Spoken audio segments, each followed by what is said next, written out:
evening. Appreciate everybody for tuning in tonight. This is Arnold Austin. Appreciate each and every one of you for tuning in. It's good to see you, each and every one of you. If you're tuning in and it's just the first time you've been in a live, kind of let me know where you're tuning in from, what state or what part of the country you're in. Uh, this thing. I'm going to go over three things real quick. That's going to help you if you're the type of person that you're looking to get in a relationship. What's up, Renee? I'm going to talk to you about three things that are going to be beneficial to that so that you can have some type of health and sustainability in the particular relationship that you're in. And the three things I'm going to mention right now is emotionally, you need to know what you need. Physically, you need to know what you need, and psychologically, you need to know what you need. If you can get those needs met in those three areas, then what happens is it brings a clearer picture as to help you understand if the person that you're meeting is a person that you're in alignment with. If they're the type of person that can be that you two can be of a benefit and that you can kind of match each other. When I talk about those three areas, the first area to me, which is most important, is emotionally. Is the person that you're meeting emotionally in a state? Thank you for the likes. Is the person that you're meeting emotionally in a state that they can give you the things that you need? And one of the keys that needs to happen with that is that individual needs to be in a place where they're emotionally mature enough to know what it is that in other words, they're emotionally mature enough for themselves that then in fact they can be an asset and a help to you. I got tongue tied, I don't know why, but so the emotional part is important because a good portion of your relationship is going to be based upon the emotional part.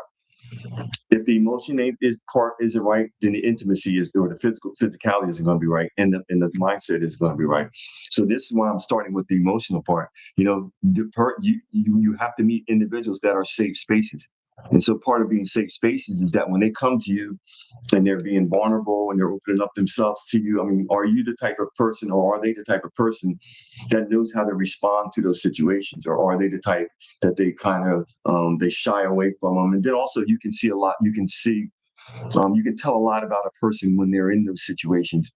How do they handle them? Are they where you are? Because if they're truly your person, they should be kind of in tune with where you are and the things that you're, when you're talking, they should be in tune with you. They should know, the things. In other words, they should know when you're not quite right, or when something's going on with you. Even if there's something going on with your mind, and then they shouldn't allow you to get away with, oh no, I'm good. No, you're not. You're not good. I know that you're not good because I know you. We've been around each other for a long period of time. I know you. The one of the key elements or key pieces with the emotional part, because again, I mentioned the three things, is that the emotion deals with our hearts. Our hearts it's important, and this is why when I take people through the healing process, I take them through a 30-day comprehensive plan. And then what that does is it allows them to take that one plan that I set up for 30 days and just keep duplicating it 30, 60, 90, 120, 365, whatever. Because I teach it in such a way, and I tell people all the time, I teach in such a way that I want to share the information that people are self-sufficient, that they're not depending on me to be there every week. And yes, there's open forums and there's group coaching and there's all these things going on. But my point is, I want to teach you that you can be self-sufficient, that you're not sitting there depending on me to get what you need. So the second thing is heart.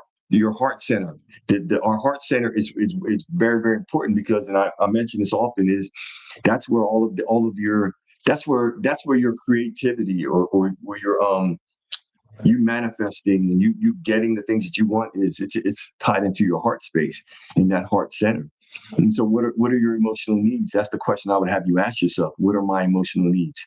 What are your emotional needs? And that's a question that you should answer. Vulnerability is important in a relationship because if there's never any true vulnerability or openness or sharing, then it's not going to be a relationship where the roots are deep. It's going to be shallow. And it's not just one person sharing. It's a multiplicity of two parties that are sharing information. It's give and take. It's mutual. It's mano y mano. So the first thing would be emotionally. What are your emotional needs? When you get into a relationship, you have to have sat down somewhere and got put a pen to paper and actually thought about what are my emotional needs when I get in this relationship. Because if you're getting involved with something like a relationship and you haven't sat down and actually thought about it, then you're not gonna know what you need. Or in other words, you're walking into something not really fully being prepared. Yes, you want to meet someone, you like someone, and all these other good things that go along with that. But what are the emotional needs? What are the emotional needs that you're going to need? You personally are going to need. Um, and so that's important. So the second thing is what are your fit? What are your psychological needs? So your emotional needs, your psychological. When we say psychological, all we're saying is the thoughts. Do you want to be with a person that is not intelligent? Do you want to be with a person that does not stimulate your mind? Do you want to be the only one that brings up ideas or that brings up conversations about things, or do you want the type of relationship that you're basically a sapiosexual, where you want someone that stimulates you, and that's a turn on for you, that this person can bring up conversations and they can talk about different things, and in the process of them talking about these different things, it stimulates your mind, and then you're kind of piggybacking each other, and your conversations aren't so humdrum and mundane, and you're not just talking about pop culture, but you're talking about issues and you're talking about things. This is why I said the first part of all of this, it starts with our emotion. Emotionally, what are the emotional needs that you want, that you need for your relationship? Once you get the emotional thing figured out and say, okay, I need this, I need a person that listens. But one of the keys with that emotion, I got to go back there, is that you want a person that not only listens, but they see. They listen and they see. So what does that represent? There's a quote, I forget her name, the name of the woman that made up the quote, but she said, there's many people that have eyes, but they lack vision. So what was she saying to me? What was she saying in that quote? They have eyes, but they lack vision. In other words, they can physically see something, but they don't have the vision to be able to see beyond. And if you're with a person, thank you for the taps. Appreciate everybody that's in here. Let me know where you're tuning in from if you're new in here. If you're with a person that part of you being with them and understanding them and getting to know them, you're going to be able to see certain things. You're going to be able to know certain things about them. This is why the seeing and knowing is so important. First thing is making sure you get your emotional needs met, but knowing what they are. Second thing is psychologically. Are you with a person that stimulates your mind psychologically? That stimulates your thoughts, that stimulates the way that you think, that you two can put each ideas past each other. Is that something that's important to you? These are things that I wrote down that are important to me. I want someone in my life or around my life that's going to stimulate my mind. I don't want to be the only one coming up with good ideas. I don't want to be the only one that's sharp and that reads. And I want a person that stimulates me, that pushes me. That you want a person that's going to push you to excellence. Not a person that's going to allow you to stay where you are and everything is good and oh, we're cool with it. No, we're not. No, we're not. But it's not good enough. So it starts again with our emotion. Where are you emotionally? Are they emotionally a safe space? What are the emotional needs that you need? Second thing, psychologically, your thoughts, but also their thoughts. Do you want a person that's just about pop culture? Do you want a person that's just crazy about sports? Nothing wrong with those things, but I want a person also maybe that's interested in art and different music and different books and different things. Why? Because I want to learn. I want to learn from you, but I want you to learn from me. Mano a mano, it's give and take. These are the things to me, which are absolutely three keys that are necessary for success in a relationship. The third thing is obvious, physical. What are your physical needs in your relationship? This is a conversation as a certified coach. This is a conversation I find that has to go on in your relationships because if you're dealing with people that are not in the emotional level of maturity, what you'll find is that they will use something that should be special and something that should be something that's a joy for a couple, and they'll use it to manipulate and to control. This is why I said it starts with emotion. You have to find a person. Many people talk about emotional intelligence. I often say, let's stick with the basics of just emotional maturity. Are they emotionally mature enough to understand the importance of intimacy in a relationship? It's important. It's part of what bonds the relationship together, especially from the male part. When they say that a lot of times there's certain things that are released in a male's mind based upon the act and so on. So, but the second thing is again your emotion, your psychologically, what do you need from that person? Is the third thing is physical. What are your physical needs? That has to be something that is discussed in detail with that person before you meet them, or as you're meeting them, and especially if you're getting to the point of marriage and all these things. That stuff has to be discussed, because then later on it can't be. Because I have so many men that I talk to, and they're, oh, well, things were great before we got married. Now all of a sudden we're married, and I got to make an appointment, and so that's a complaint. But was it something that was actually talked about? And many times it wasn't. It was just assumed. We can't assume when we're dealing with other people. Even if we love them, we have to know what is the intent. What are we going to do here? What are we going to do concerning this? Is this something that's important to you? Do our appetites line up?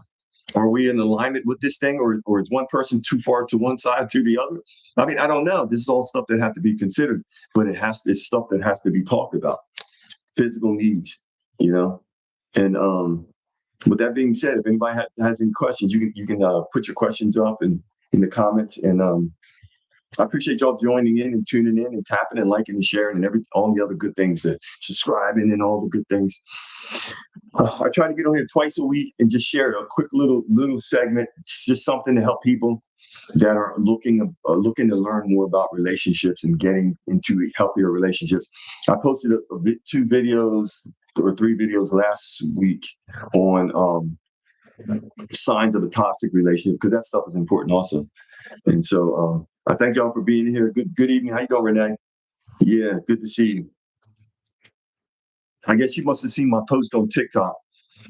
Because what I do a lot of times is, if you follow me, I'll put a post up on TikTok, because I'll work on something maybe a couple days a week. Like Tuesday or Wednesday, I was looking up this stuff and writing about this, because I was writing about my own thoughts on this. Because to me, I find that if we are not preparing ourselves for what we want, then we won't be prepared. This is why you have to know what are the key things that are important for you in a relationship. Oh, you're good. Okay, good. And so that's why I mentioned the 3 things. The first thing is emotionally. What are your emotional needs? Second thing is, what's up, mirrors and memoirs? The second thing is not only what are your emotional needs. The second thing is psychologically. What are the psychological needs that you have concerning your relationship? The third thing would be, what are your physical needs? And you taking the time to have a conversation with your person and talking about this stuff in detail. But before you talk to them about it, take some time, sit down, get you a notebook, and just write out what do my emotional needs look like.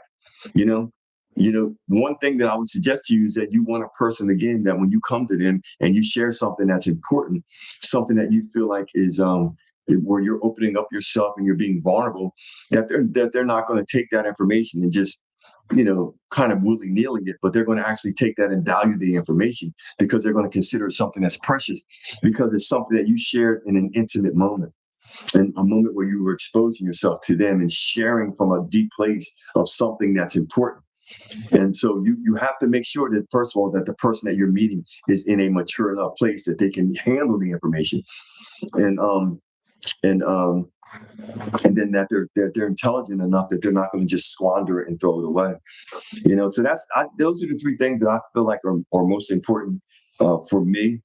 And so I've just put them. I just put 3 together. If there's some other ones that others might have, you saw it there. Oh, okay, yeah. If there's some other, that's fine. But these are the 3 that's most important for me. Are you emotionally a safe space? Yes, emotional intelligence is important. Yes, it's important. Y'all have any questions? Anything y'all want to discuss? Appreciate y'all being in here. Thank you, Mirrors. Thank you, Renee.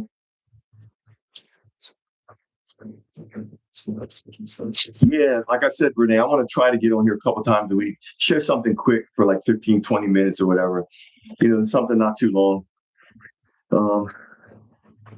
And I'm kind of just posting I'm just posting on TikTok. I'm not really doing a lot else on there for now. because I'm trying to see how this thing is turning over. I guess it's the new ownership, so I'm just trying to see what's going on with it. Plus, I'm going to get another phone, and so by the time I get to 10,000 on there, then I'll just run it off to either another laptop or a phone or a tablet. But yeah, if y'all don't have any questions, I appreciate each and every one of y'all for being in here. Again, my name is Arnold Austin. I am a certified coach. If you have any questions or oh yeah, you too, Mirrors. Appreciate that. And if you have any questions or anything, or I forgot what I was saying, but yeah, appreciate y'all being in here. So if there's nothing else, I'm going to end it there. Again, I appreciate each and every one of y'all for tuning in. Again, my name is Arnold Austin. I'm a certified coach.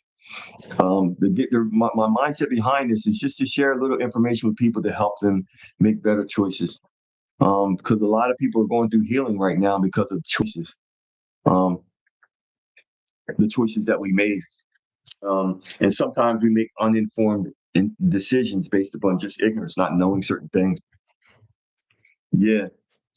You too, Renee. You too, Renee. You and your new boo.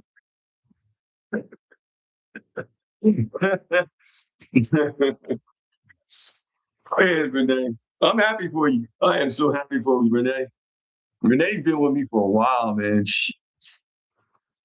Wow. Yeah. So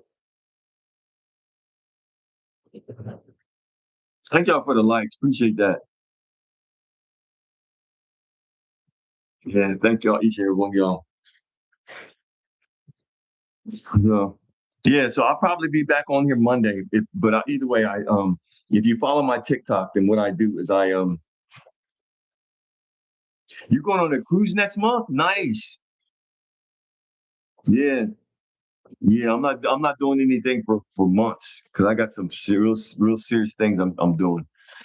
I'm working on. As soon as I get some things that I'm working on done, yeah, I want to go away for a couple of days somewhere, even if it's a couple of days, 3 or 4 days. Because I've been going nonstop. I've been working full time in the day, um, full time in the day, then doing real estate after that, and then doing this after that. So I've been all day. I've been working all day long. I'm talking from early morning to what is it now? 6, 7, 7. So yeah, I'm not fooling around because I got some serious goals. Birthday trip. Oh, you're in March or February? Oh, you're in March. Oh, you're in March, Renee. Yeah, okay. Yeah. Yeah, January flew by. So, but yeah, I appreciate y'all being in here. So thank each and every one of y'all for tuning in. Thank y'all for the likes, the shares, the follows. Did y'all get a notification that I was on live?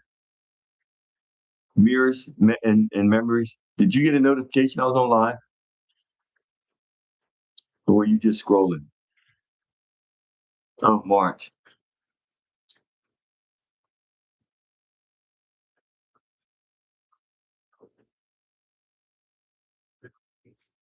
Do you get a notification I'm on live, Mirrors and memories? What about you, Renee? Do you get notifications when I'm on live? Oh, you do. Oh, okay. Okay. Hmm. Okay. All right, y'all. Appreciate each and every one of you. Like I always say, I believe in you. You gotta believe in yourself. Thanks. Talk to you soon. Have a good night. Have a good weekend. Valentine's Day. Oh, you got a YouTube notification.